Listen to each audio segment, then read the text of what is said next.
Cancel your appointment and come clean the house. It's the least you can do, my daughter-in-law said. When I said no, she stood up and screamed in front of everyone, "You are useless!" I grabbed my purse and walked out without looking back.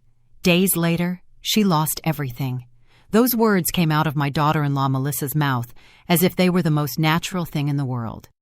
We were in the middle of my granddaughter Valerie's birthday party, surrounded by 30 guests, purple balloons everywhere, and the sweet smell of the 3-layer chocolate cake I had been baking since 5 in the morning. I had the phone pressed to my ear. On the other end, Mr. Anderson, the antiques appraiser, had just offered me $45,000 for the opal necklace I inherited from my mother. $45,000. It was my salvation, my only way to have something of my own after 12 years of feeling like a stranger in my own house. But Melissa didn't care. She planted herself in front of me in those black patent leather heels she always wears to look taller, more powerful. Her expensive perfume hit me. "Eleanor, are you listening to me? The kitchen is a disaster. Cancel that ridiculous call and get to cleaning. It's the least you can do after we give you a roof over your head." I felt something inside me break, or maybe it was set free. I lowered the phone. I looked Melissa straight in the eyes, and for the first time in 12 years, in 4,380 days of humiliation, I said no. The silence that followed was deafening. The guests stopped talking. Even the music seemed to get quieter. Melissa blinked twice as if she hadn't understood. "What did you say?" I said no, Melissa. "I'm on an important call." Her face transformed. Surprise turned into a rage I had never seen before. She shot up from her chair so fast she knocked it over. The sound of the metal on the floor made Valerie jump, and then she screamed. She screamed so everyone could hear. "You are useless. You are a useless burden, just taking up space in this house." The 3-layer chocolate cake I had made with so much love was still untouched on the table. The purple balloons drifted on the breeze. My granddaughter Valerie looked at me with tears in her eyes, and my son David, my only son, remained seated, his eyes fixed on his plate, as if nothing was happening. I grabbed my brown leather purse, the one Ernest gave me for our 30th anniversary. I ran my hand over the worn leather feeling, its familiar texture, its promise of better times. I looked one last time at David waiting. I don't know what I was waiting for anymore, and I left. I walked through the guests with my head held high, even though inside I felt like I was falling apart.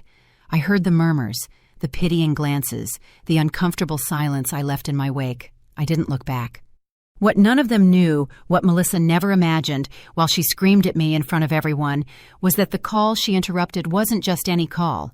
Mr. Anderson was waiting for my answer about the opal necklace, those iridescent stones that shimmered with all the colors of the rainbow, the same ones my mother gave me on her deathbed, saying, "Save these for when you really need them."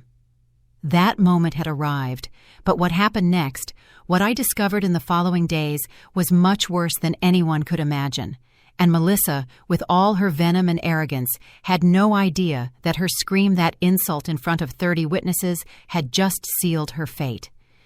If you have ever been made to feel worthless in your own home, stay until the end of this story. Because what comes next, nobody saw coming. And if this confession is touching something inside you, subscribe to the channel to keep sharing stories like this, stories that need to be told. I arrived at Rebecca's house with dry eyes. The tears had run out on the way.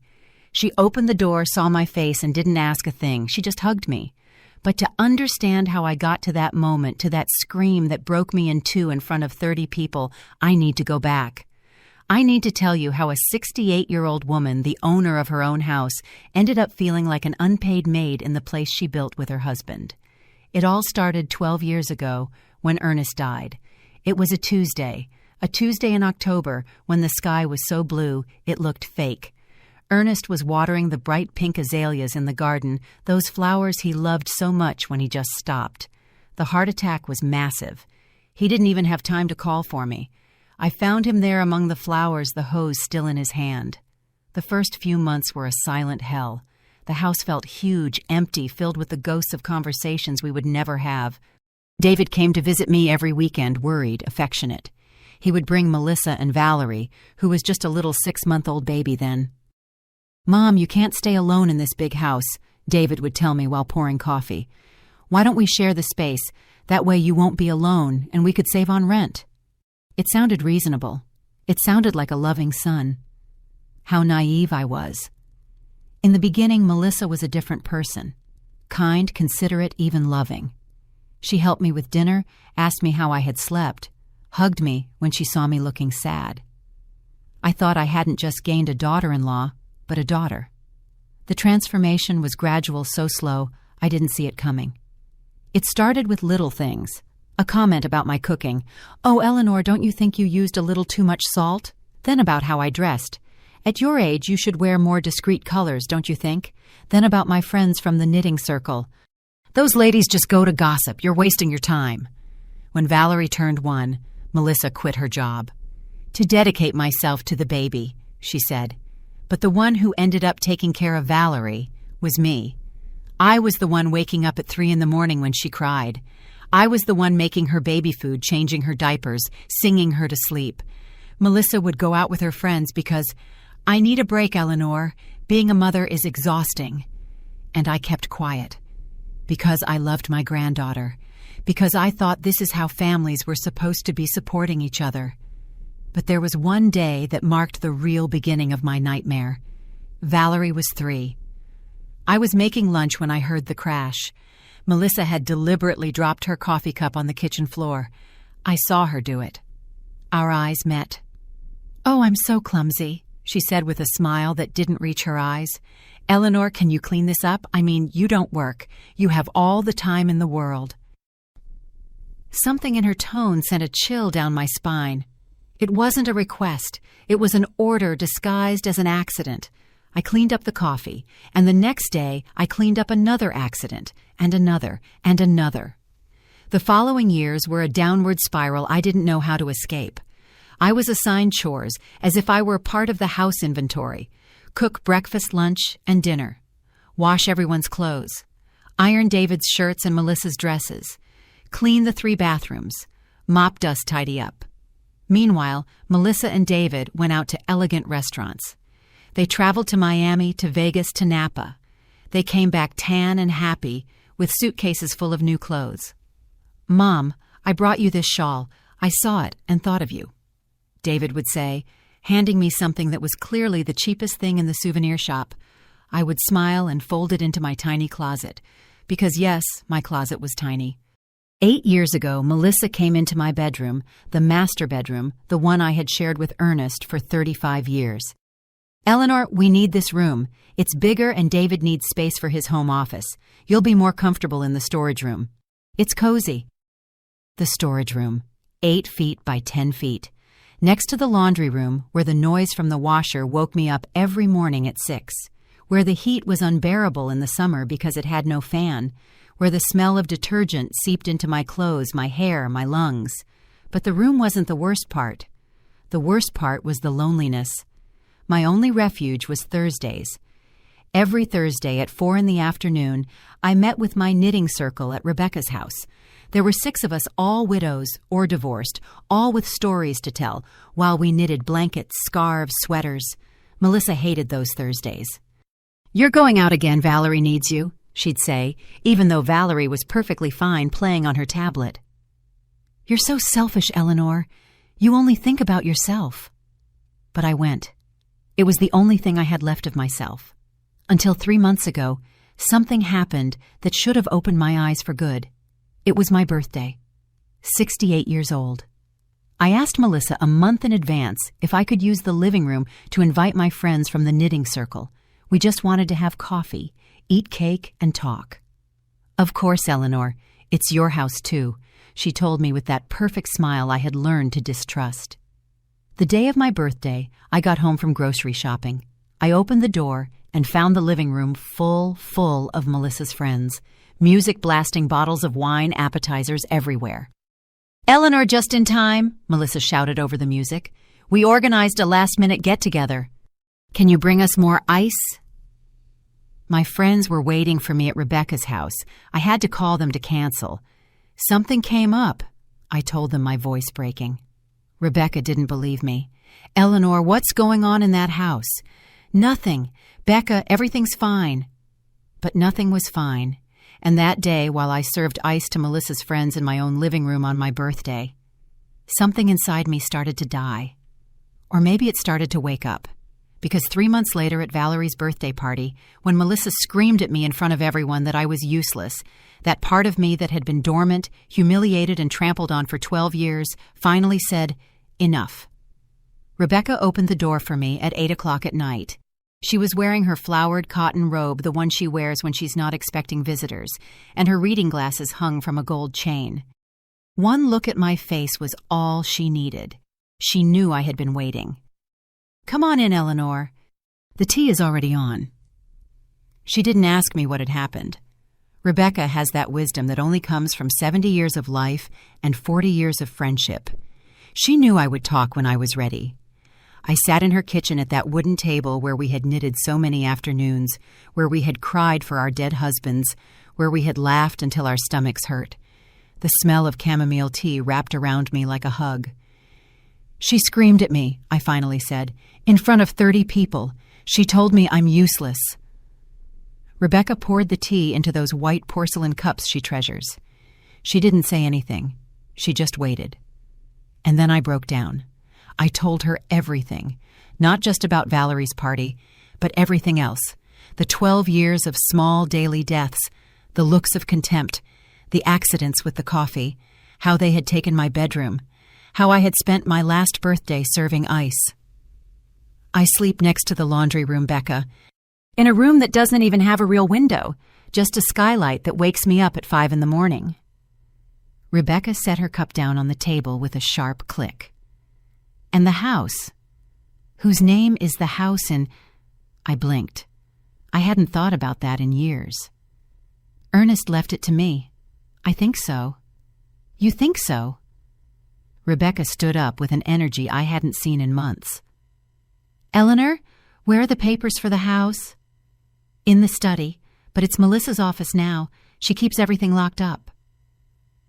Rebecca went to her room and came back with a folder. She opened it on the table and pulled out documents I recognized immediately. They were copies of the deeds Ernest and I had signed when we bought the house, 38 years ago. "When Ernest died, did you sign anything to transfer the property?" I searched my memory. I remembered those first few months, the pain, the confusion, the meetings with lawyers, the inheritance papers, the will. No, Ernest left everything to me. There was nothing to transfer. I was the sole heir. "Then the house is still in your name, Eleanor. Your name. Not David's, not Melissa's, yours." Those words hit me like cold water. For 12 years, I had felt like an unwelcome guest, like someone who should be grateful for a roof over her head. Melissa had repeated it so many times that I ended up believing it. But the house was mine.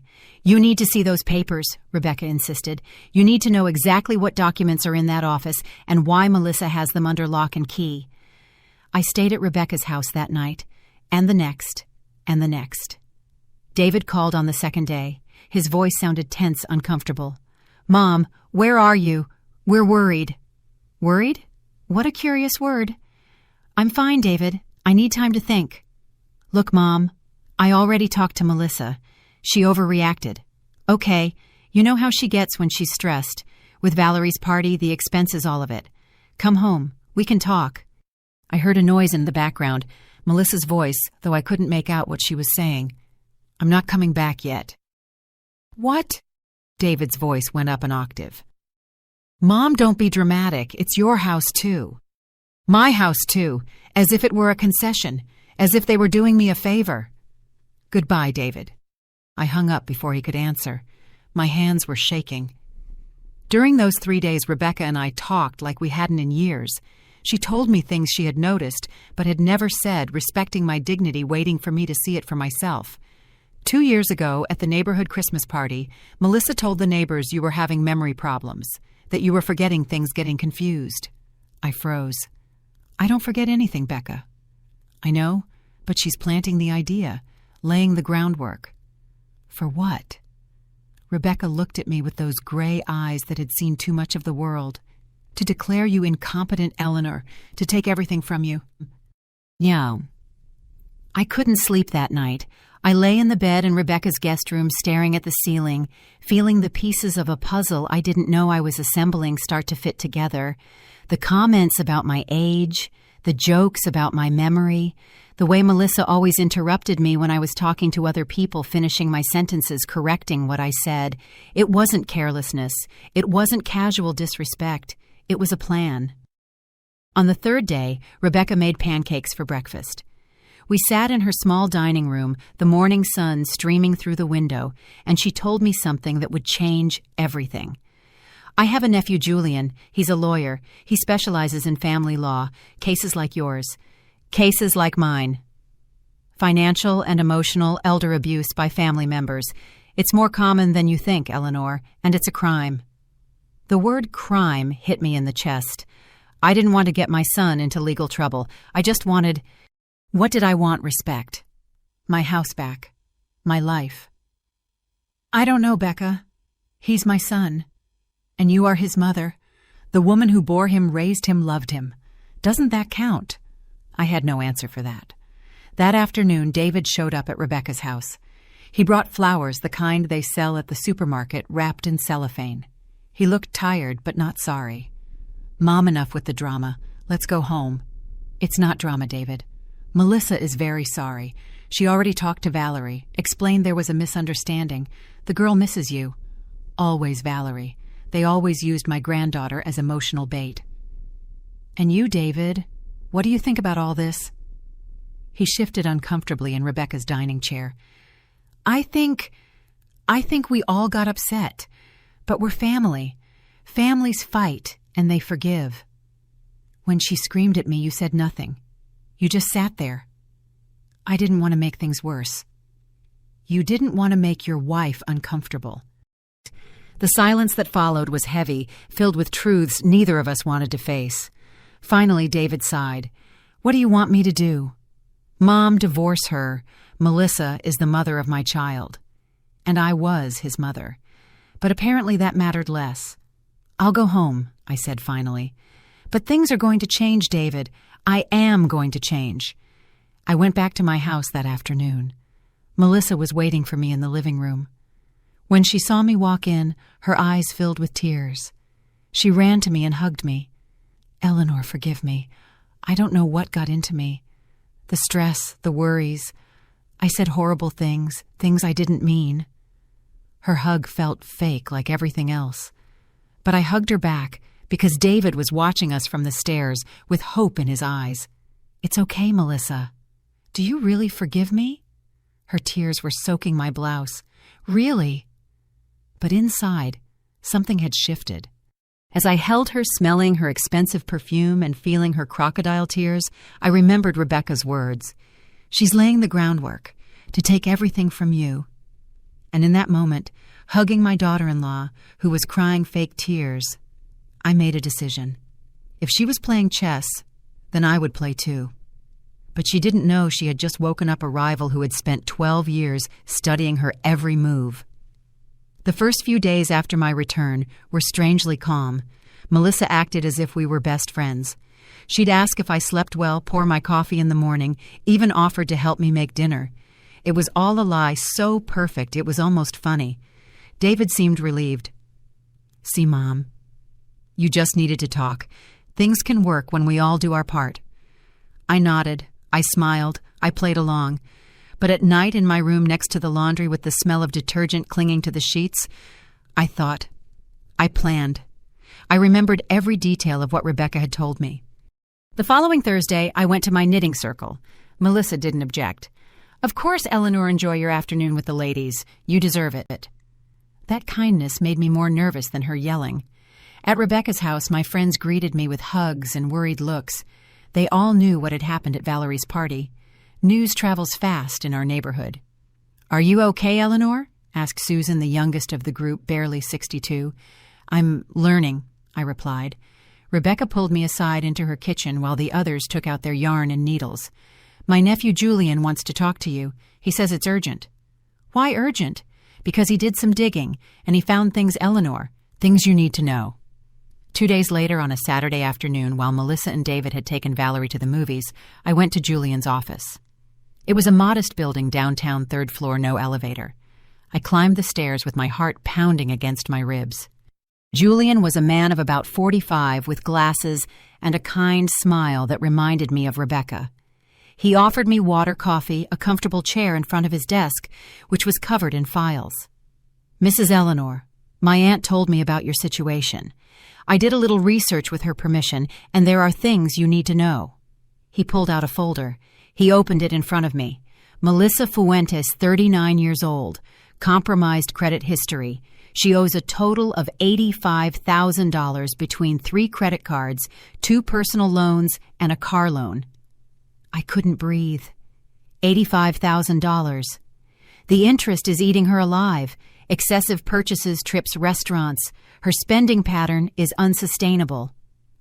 I thought of all those trips to Miami, the designer clothes, the expensive shoes, the dinners at restaurants where one dish cost what I spent on groceries for a whole week. "That's why she needs the house," I said in a low voice. "Exactly. Your house, according to the county, has an approximate value of $850,000. If she manages to sell it, she can pay her debts and have enough left over to start fresh. But there's a problem. The house is in my name." "Correct. And according to the law, as long as you are alive and in full possession of your mental faculties, no one can touch that property without your consent." The word "alive" echoed in my head in a way I didn't like. "And if someone declared me mentally incompetent?" Julian looked at me with those eyes that had seen too many cases like mine. "Then your son, as a direct relative, could petition for legal guardianship. And with that guardianship, he could make decisions about your assets, including selling the house." "Even if I don't agree? If you are declared legally incompetent, your opinion no longer matters in the eyes of the law." I leaned back in the chair. I felt like the walls were closing in. "My aunt told me Melissa has been commenting in the neighborhood about your supposed memory problems." "I don't have memory problems." "I know, but she's building a narrative. Witnesses who can testify that you forget things, that you get confused, that you need supervision. It's a slow but effective process." "What can I do?" Julian closed the folder and looked at me directly. "Protect yourself. Document everything, and be prepared for what's coming." I returned home with my head spinning. $85,000 in debt. My house valued at $850,000. The pieces fit together with a clarity that made me sick. That night at dinner, Melissa dropped the bomb. "Eleanor, we need to talk about something important." David put his fork down. Valerie was playing on her tablet in the living room. "We want to remodel the house. It's needed an update for years. The bathrooms, the kitchen, the bedrooms, everything." "Remodel?" I repeated. "Yes. We've been saving, but it's not enough. We need about $30,000 to start." $30,000, almost a third of her debt. "I don't have that kind of money, Melissa." "But you have the necklace." Her voice was still sweet, but there was steel underneath.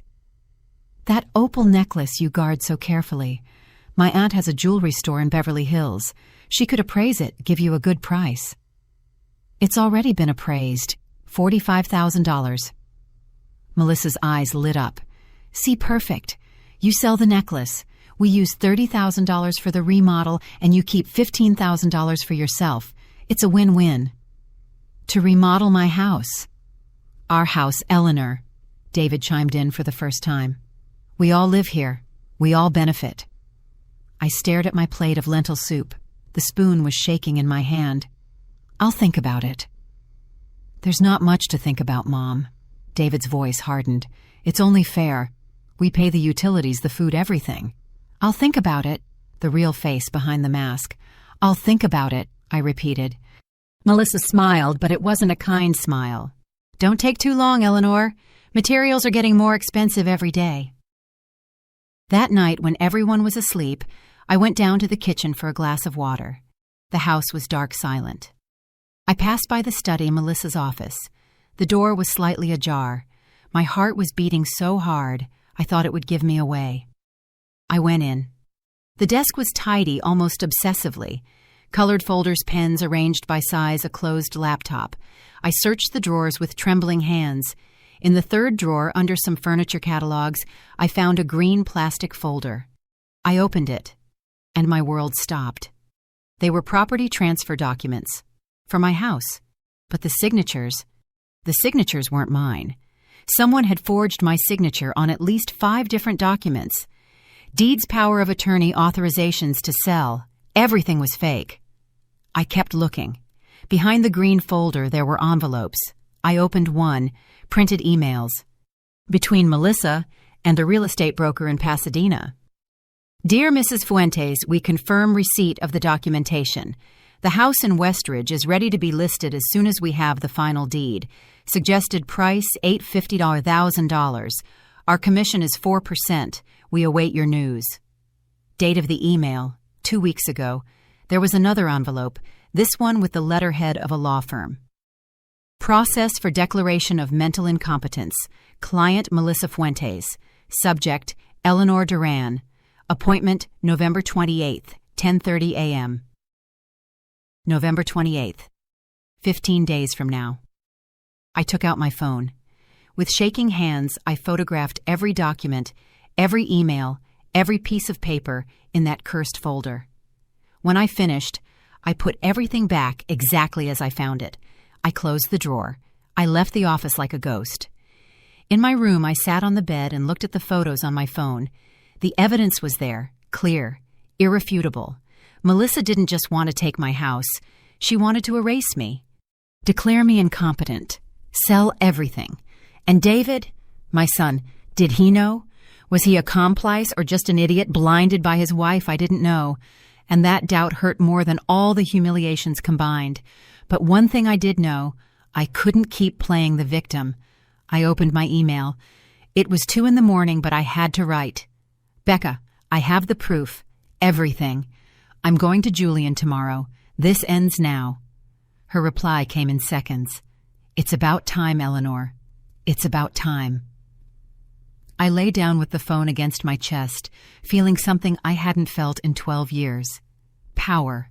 Sunday dawned with an aggressive sunbeam cutting through the skylight of my room. Melissa made a special breakfast. Pancakes, bacon, fresh squeezed orange juice. The smell filled the house. Sit down, Eleanor. I'm cooking today. You rest. David read the newspaper. Valerie was coloring in her princess book.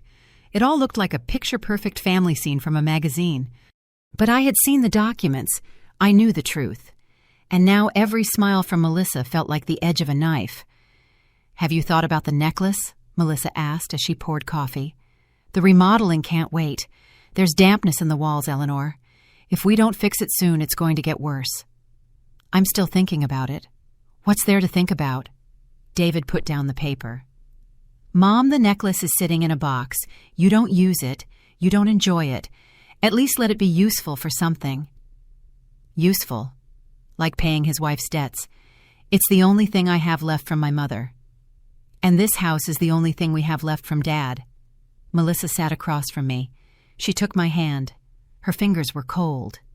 He would want us to take care of it, don't you think? To keep it beautiful. The manipulation was so obvious it was disgusting. But I smiled. You're right. Let me talk to the appraiser this week. Melissa's eyes lit up. Really? Really? But I want to make sure I get the best price. Of course. My aunt can help. She knows all the best jewelers in the city. I was sure she did. Jewelers who would give her a commission. That afternoon, while Melissa took Valerie to a birthday party and David was napping, I went back to the study. More prepared this time, I had my phone fully charged and a mental list of what I needed to find. I opened the drawer again. The green folder was still there, but this time I dug deeper. Behind the furniture catalogs, I found another folder. This one was red, thicker. I opened it, and I felt the floor drop out from under me. They were statements. Credit card statements in Melissa's name. The numbers were even worse than Julian had said. Bank of America owed $28,745. Interest rate, 22%. Nordstrom owed $15,689. American Express owed $31,267. There was more. loans from pawn shops, signed IOUs, even a loan from a shady online lender with 8% monthly interest. How had she gotten to this point? I looked at the dates. The spending went back 5 years. $300 dinners, $200 shoes, a designer handbag that cost $4,500, all while I was sleeping in a storage room and wearing the same clothes I'd had for 10 years. But the worst part was at the bottom of the folder, a printed document, an email between Melissa and someone named Roger Keene, attorney at law. Dear Melissa, regarding your inquiry about the process of mental incompetence for seniors, I confirm we need 2 witnesses to testify to erratic behavior or memory loss. A psychiatric evaluation will be required. I can recommend professionals who understand the situation. Documentation proving the subject cannot manage her finances. The process takes 3 to 6 months. Once she is declared incompetent, you and your husband, as direct relatives, can petition for guardianship. With guardianship, you have total control over her assets, including the sale of property. My fee is $8,500 payable in 2 installments.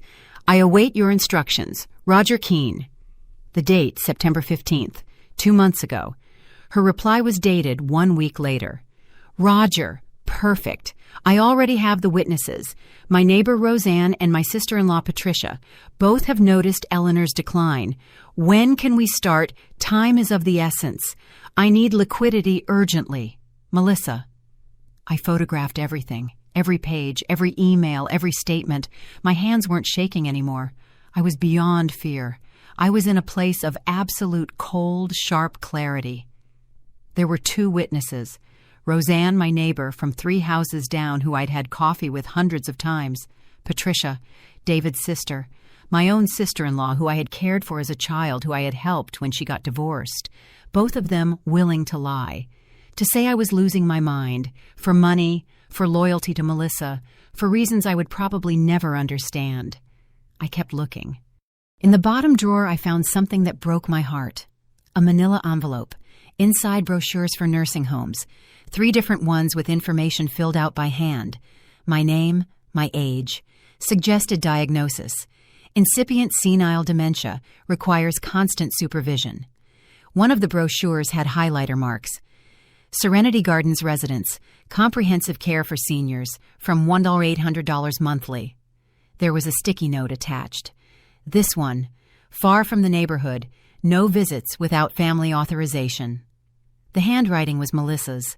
I sat in the desk chair surrounded by evidence of my own planned destruction. I didn't cry. I had no tears left for this. Melissa didn't just want my house. She wanted to erase me, put me in a home far away where no one could see me, where I couldn't defend myself or tell the truth, and then sell everything, pay her debts, start over with my money in my house with my life buried in some $1,800 a month nursing home. I heard a car pull up outside. Voices. Melissa was back. I put everything away quickly, closed the drawers. I walked out of the study just as the front door opened. Eleanor, where are you? Melissa's voice was cheerful. Fake. Here, in the kitchen. My voice came out surprisingly calm. She walked in carrying Valerie in her arms. My granddaughter's face was painted like a butterfly with pink glitter on her cheeks. Look, Grandma, I'm a butterfly. You are beautiful, my love. Melissa set her down. Go wash your face, Valerie. Be careful on the stairs. When the girl had gone up, Melissa approached me. Her smile was perfect. So when are we going to see my aunt the jeweler? Wednesday is fine. Perfect. The sooner the better. I already hired the architect to come and give us an estimate for the remodel. He's coming on Friday. She moved so fast. She was so sure of her victory. One question, Eleanor. She sat at the kitchen table, crossed her legs. Have you updated your will recently? With your age, it's important to have everything in order. There it was. I haven't thought about it. You should. For Valerie, for David. So there are no problems later. Later. When I was gone. Or when I was locked away in a home declared incompetent. I'll think about it. I can recommend a notary. A friend of Roger, my lawyer. He does excellent work. Roger, the same lawyer from the emails. The one who charged $8,500 to legally erase me. Thanks, Melissa. You're so kind. That's what we're here for. We're family. Family. That word she had used as a shield, as an excuse, as a prison for 12 years. That night after dinner, I faked a headache and went to my room early. I closed the door. I sat on my bed with my phone. I sent all the photos to Rebecca and to Julian. Every document, every email, every statement. Julian's response came in 20 minutes. Mrs. Eleanor, this is enough to press criminal charges. Forgery, attempted fraud, conspiracy. We are talking 2 to 12 years in prison. I need to see you first thing tomorrow morning. We are going to stop this before it's too late. Rebecca called me. Her voice sounded strange, tense. Eleanor, are you okay? Are you sure you want to do this? Do what, Becca? Press charges. She's your granddaughter's mother. She's your son's wife. This is going to blow up your family. I looked around my tiny room, the smell of detergent, the narrow bed, the skylight where the sun would wake me up far too early. My family already blew up Becca. I was just in denial for 12 years. Silence on the other end. All right, then we're going to do this right. We are going to protect you, and we are going to make sure she can't do this to anyone else. I hung up and lay down. For the first time in months, I slept deeply. Because I knew the war had begun. And this time, I was not going to be the victim. At 9 a.m. on Monday, I was in Julian's office. This time, I didn't climb the stairs with fear. I climbed them with purpose. Rebecca was already there, sitting in front of her nephew's desk. She hugged me when I came in. Did you bring everything? I put my phone on the desk. It's all here. Photos, documents, emails, everything. Julian connected my phone to his computer and started reviewing the images. His face grew more serious with each photo. This is bad, Mrs. Eleanor. Very bad. How bad? Forgery of official documents is a felony, 2 to 8 years in prison. Attempted theft, 6 months to 3 years. Fraud, 3 months to 12 years, depending on the amount. And if we add the fraudulent attempt to declare incompetence... He took off his glasses and looked at me directly. We are talking about a sentence that could be up to 12 years. Melissa Fuentes committed several serious crimes. 12 years. Valerie would be 24 when her mother got out. My granddaughter, I whispered. I know. Julian closed his laptop. That's why we need to do this correctly. This isn't just about punishment. It's about protecting you. And ultimately protecting that little girl, too. How? We are going to build a solid case. We're going to collect more evidence. And we are going to make sure that when this blows up, you are completely protected, legally and physically. Rebecca took my hand. Julian found more. The lawyer opened a new folder on his desk.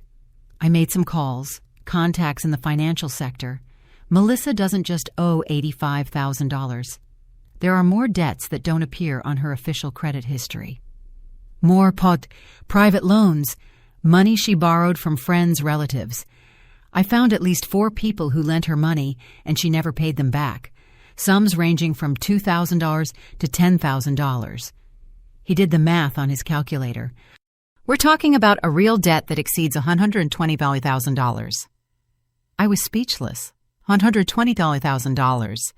And she wanted to solve it with my house, my necklace, my life. There's more, Julian continued.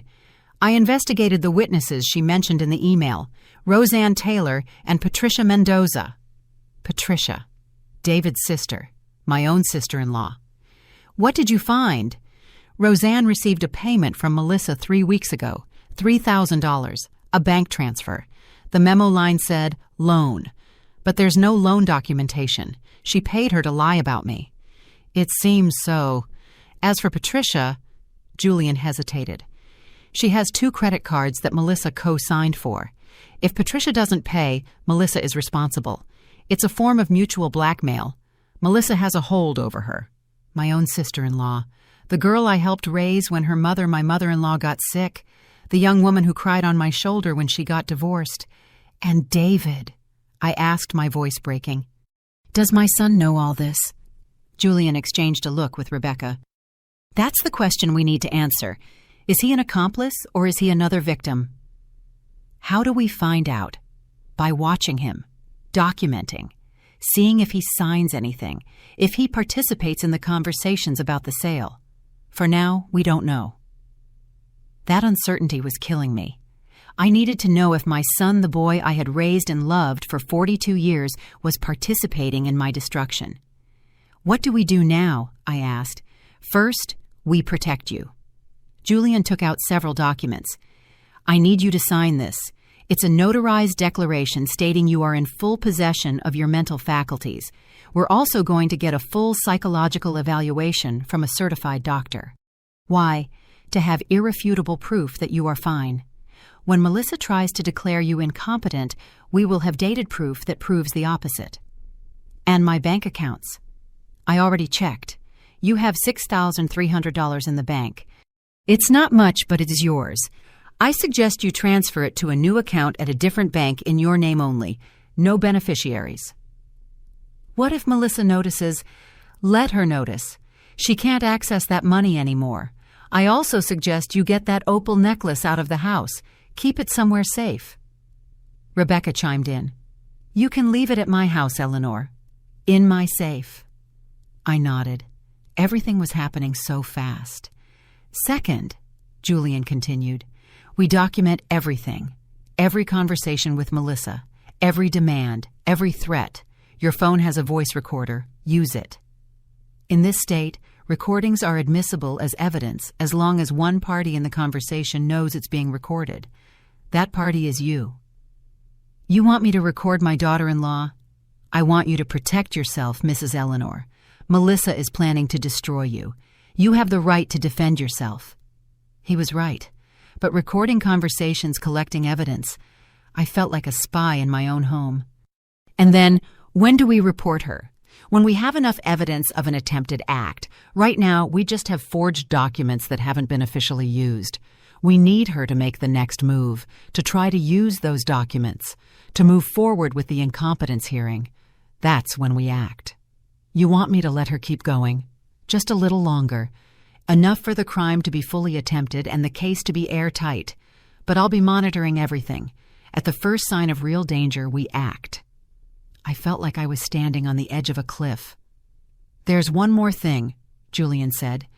"I need you to think about what you want to happen after. After, when this all comes out, when Melissa is arrested, what do you want to happen with your son, with your house, with Valerie?" I hadn't thought that far ahead. I had been so focused on surviving, I hadn't planned for the aftermath. "I need time to think." "Take it. But think hard, because the decisions you make now will define the rest of your life." I left that office with a folder full of documents to sign a list of things to do and a weight in my chest that I didn't know if it was fear or hope. Rebecca went with me to her house. We got the opal necklace that same afternoon.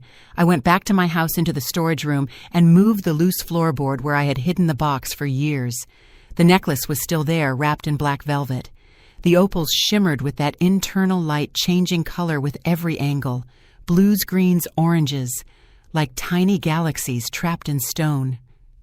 "Forgive me, Mom," I whispered, "but I have to do this." I put it in my purse and walked out as if nothing was wrong. Melissa was in the living room watching TV. "You went out, Eleanor." "Just for a walk. I needed some air." "Oh, well, tomorrow I'll go with you to see my aunt, the jeweler. Does 11 o'clock work for you?" "Perfect." I smiled. She smiled. Two women playing chess, each thinking she knew what move was coming next. That night in my room, I set up the voice recorder on my phone. I tested it several times until I understood how it worked. And then I called my knitting circle the 6 ladies who had known me for decades. "I need to ask you all a favor," I said. "A big favor." "Anything you need, Eleanor," Susan replied. I told them everything. Not the legal details, but the gist of it. Melissa was using me. She wanted to take my house. She had forged documents, and I needed help. "I need witnesses," I said. "People who can testify that I'm fine, that I don't have memory problems, that I'm not crazy." "Of course we'll testify," said Heather, the oldest of the group, 73 and sharp-tongued. "That woman is a snake. I always knew it."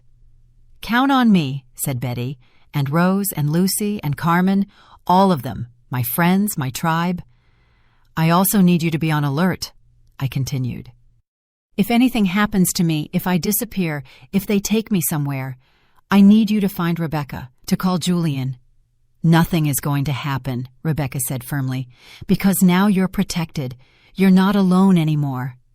I hung up with tears in my eyes, but this time they were different tears, not of pain, but of gratitude, because Rebecca was right.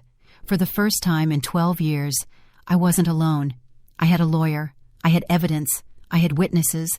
I had friends willing to fight with me. And Melissa, with all her perfect plans and forged documents, had no idea what was coming for her. I went to sleep that night thinking about my mother, about how she had taught me to knit when I was a little girl. Stitch by stitch with patience, building something beautiful from nothing. Life is like knitting honey, she used to say. Sometimes you have to unravel the whole thing and start over. But if you're patient and you don't give up in the end, you'll make something beautiful. I had let my life be unraveled for 12 years, stitch by stitch, letting Melissa weave her web around me. But now I was knitting something new, and this